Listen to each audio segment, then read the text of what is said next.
around my story. Hello, my name is Brenda, and this is how I embarrassed myself when I was about 14 years old. Before I tell you my story, let me highlight a few points.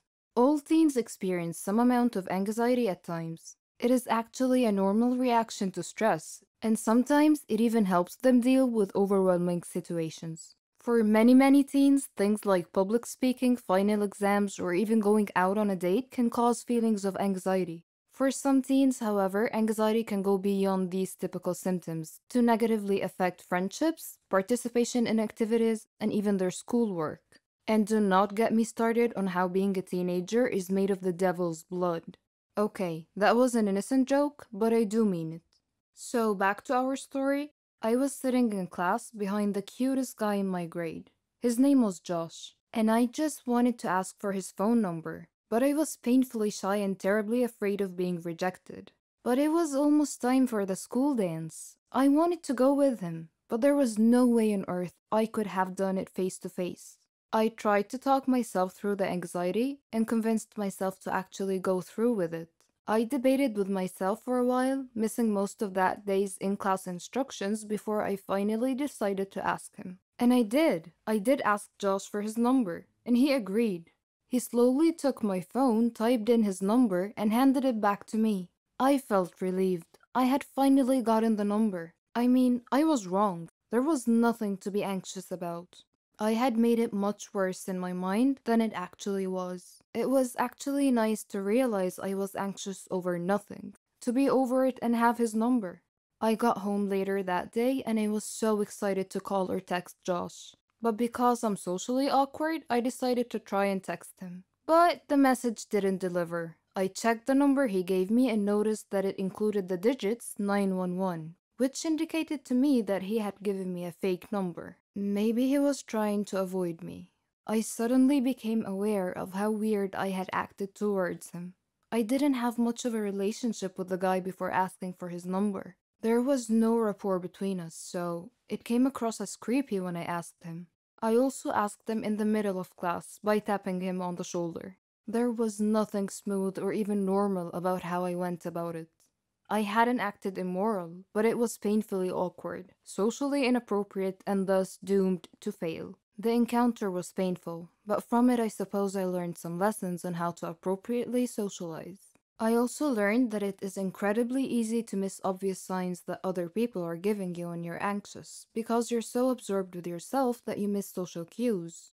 Looking back at how he was clearly uncomfortable with my request, which he made clear by not smiling and by hesitating in agreeing to type the number. Had I gotten out of my head and paid attention, I might have noticed how he was acting and how that clearly reflected how he felt about me and our interaction. It makes me question, is having high-functioning anxiety easier than being trapped in your own shell, frozen with anxiety? It may be the lesser of two evils, but for me this experience turned into purpose, and it built my self-confidence. I see it as a step, but then improving self-esteem and self-worth will have you high-functioning without anxiety. That is the end game. But you know what? Write your own script. You can't go on if someone else is writing your script. And I know that a lot of kids at school felt the same way. They didn't feel good, and I didn't know why. Kids will relate, and this is so freaky, and it makes anxiety even worse. You have to go to know that you are okay in school, and you cannot know unless you go. Getting over anxiety is not some hippie mumbo-jumbo, and it took me years to get over what I call life fright. And I learned that the very hard way.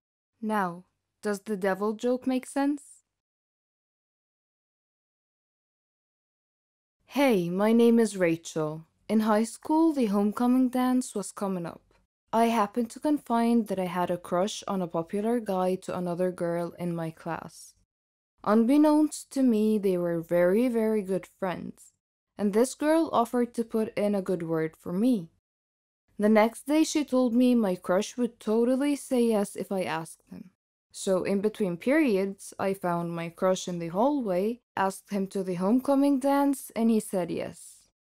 Well, homecoming is on Saturday. Today is Thursday. My crush, his friend, and we went to lunch together and I offered to pay in the hopes that this will make them like me even more. And yes, I was that bad. They tell me they want 2 bags of chips, burgers, fries, and 2 small cartons of chocolate milk. No problem. I go to the cafeteria and get those items like a boss. For some reason, I decided to jog over to them, even though that really only shaves off 10 minutes from my trip, but I still did it. I had 2 bags of chips in my mouth, one in my hand with a burger and fries, the other hand with 2 cartons of chocolate milk. They are sitting in the common area. The common area is carpeted, parallel to the cafeteria, which had a tile floor. These rooms are separated by a relatively small metal line on the floor, and as I meet that line, my left foot catches on the metal. No problem, I have another foot. I will just swing that foot forward real quick and save this. But no, the other foot also catches. As I fall straight forward, I try to catch myself with my hands. Well, one hand had the chocolate milk in it, which just burst out, sending chocolate milk in every single direction. My other hand didn't help me either. It slipped on the burger in the bag and the fries go all over the place. The last thing to break my fall was actually my own face. The face with 2 bags of potato chips in my mouth. You know those jokes about chips bags being full of air? Well, they're actually true. As my face collided with the ground, both the bags of chips exploded at the same exact time and it sounded like a gunshot. Somehow one of my shoes just flew off. I tried to melt into the ground and fade out of existence for a moment, and this happened at the meeting point of the common room and the cafeteria. So everyone in both rooms either saw or heard this fiasco and looked over. About 100 students. It's deadly silent for a couple of seconds and then comes the laughter. And dear God, the laughter. It was like a jet engine. Every person there was laughing the hardest they have ever laughed in their whole lives. I even saw the janitor doubled over laughing, bracing himself with a mop handle. A teacher was trying to walk over to help me, but she stopped every couple of feet to use her whole body to laugh at me. All of this happens not 10 feet away from the table in which my crush and his friends were sitting. Everyone is having a great laugh, but my crush has the greatest laugh of all. He has fallen to the ground, with one hand bracing himself on his knees. The other hand is clutched at his ribs as he laughs so hard that no sound comes out. He was wheezing like a dolphin. There is no recovery from this. I walked to the bathroom to clean myself up. The teacher could only manage to hand me my shoe along the way and continue laughing. In the bathroom, the laughter did not die at all for what seemed like a lifetime. When the bell rang, I was still in the bathroom and people were still laughing. While I spent the whole day wallowing in easily the most embarrassing moment of my life, I thought, well, maybe I'm just a funny girl and he will like it. The next morning, I see my crush before class and he walks up to me and he says, "So homecoming is tomorrow." Eager not to speak about the shit show that happened yesterday, I just excitedly said, yes, it is."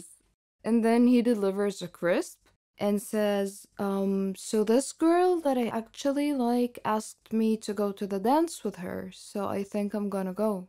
To which